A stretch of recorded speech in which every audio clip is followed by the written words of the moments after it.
Hey everyone, and welcome back. We're diving into Chapter 2 of our First Principles Thinking course, the history and philosophy of first principles. In this part of our journey, we're going to be time travelers, heading way back to see where this incredible way of thinking even came from. This chapter is brought to you by our friends at the Venture.com Academy, and it's all about digging into the roots of first principles thinking. See, if you really want to master this, you can't just know what it is. You got to know where it came from and why it's been the secret weapon for some of the most brilliant minds in history. Okay, so before we jump in our time machine, let's do a quick recap of the core idea. First principles thinking. It's really the art of deconstruction, right? It's all about taking a complex problem and just breaking it down into its most basic, fundamental truths, the absolute bedrock things you know for sure. I mean, it sounds super modern, doesn't it? Like something straight out of a Silicon Valley startup pitch. But the truth is, its roots go way, way deeper. So the big question is, where did this incredible idea of thinking from the ground up really start?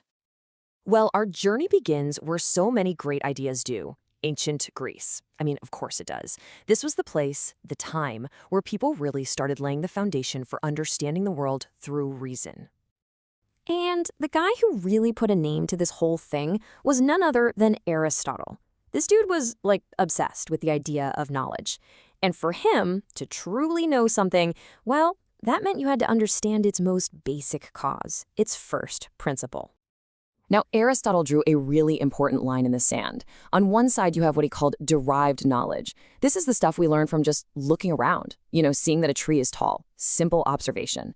But on the other side, the deeper side, you have the first principles. These are the fundamental, self-evident truths that don't need any proof. Think about the basic rules of geometry. They just are. And that's the bedrock, the foundation that everything else is built on. And get this. Even before Aristotle showed up, a group of thinkers we call the pre-Socratics were already playing this game. You had guys like Thales and Anaximander asking these massive questions like, what is everything really made of? Is it all just water? Or something else? This was first principles thinking in its infancy, and it was absolutely revolutionary. So you can already start to see this incredible journey, right?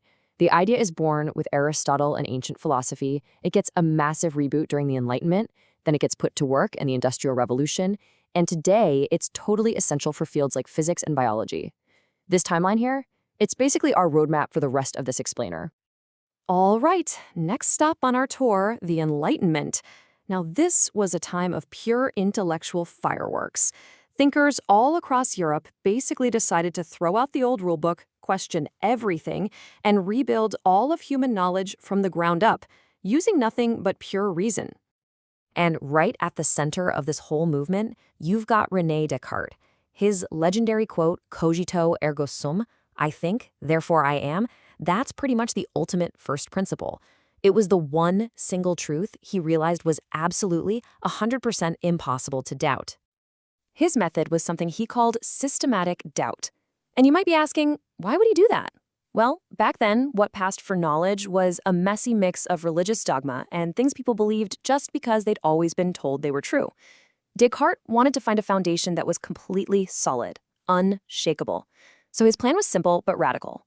If a belief could be doubted, even a tiny bit, he tossed it out. He was literally peeling away every layer of assumption until he hit that one solid core. That right there is first principles thinking at its absolute best. Meanwhile, another genius, Francis Bacon, was pushing for a different but sort of complementary path.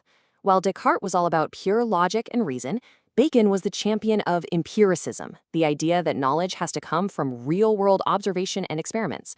So you have these two different angles, right? But both of them, in their own way, were screaming the same thing. We have to build our understanding from the ground up. Okay, so we've covered the philosophy, the big ideas, but what happens when these concepts break out of the ivory tower and get their hands dirty in the real world of science and technology? Let's find out. Well, this new spirit of questioning everything, it poured rocket fuel on the scientific and industrial revolutions. Someone like Isaac Newton didn't just accept the old, fuzzy ideas about how things move. No way. He broke it all down to the fundamental laws of motion. Innovators didn't just tweak the existing steam engine. They went back to the first principles of thermodynamics to build something entirely new. And that same thinking brings us right into our own time. Think about someone like Elon Musk. When he decided to build rockets, he didn't look at what a rocket costs and try to make it a little cheaper. Instead, he asked a first principles question. What is a rocket actually made of? What are the raw materials, and what do they cost on the open market? He reasoned from the basic physics and economics of it all, not just by copying what came before. And that example just shows you how incredibly versatile this mental model is. It's not just for philosophers or rocket scientists. It's an absolutely crucial tool for entrepreneurs, building a company from nothing, for designers trying to create a product that's truly new, for engineers building the next wave of AI, and even for teachers who are tearing down old methods to rethink how we learn. All right, so we've just blazed through a couple thousand years of history. Pretty cool, right? But so what? Why does knowing all of this history actually matter for you today? Here's the thing. This isn't just some boring history lesson or trivia night fodder. Understanding where this comes from proves that first principles thinking isn't some new fad. It's a timeless, powerful tool that connects you directly to some of the greatest thinkers who ever lived. And when you know that, it gives you the confidence, the permission really, to challenge the assumptions all around you and to forge your own path. So, now you know the why and the where of first principles. The next logical step? Learning the how.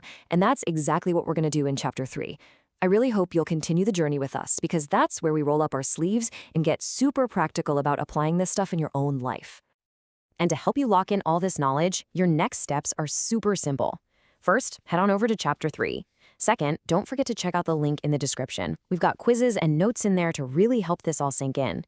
And finally, you can grab a really cool infographic for this entire course over at bventure.com, which, by the way, is just an awesome place for all kinds of tech and business courses. So I'll leave you with a little homework before you jump into the next part. Take a look around at your job, your industry, maybe even a personal belief you hold. What is one foundational truth? One thing that everybody just assumes is a fact that you're going to challenge first. Think about it.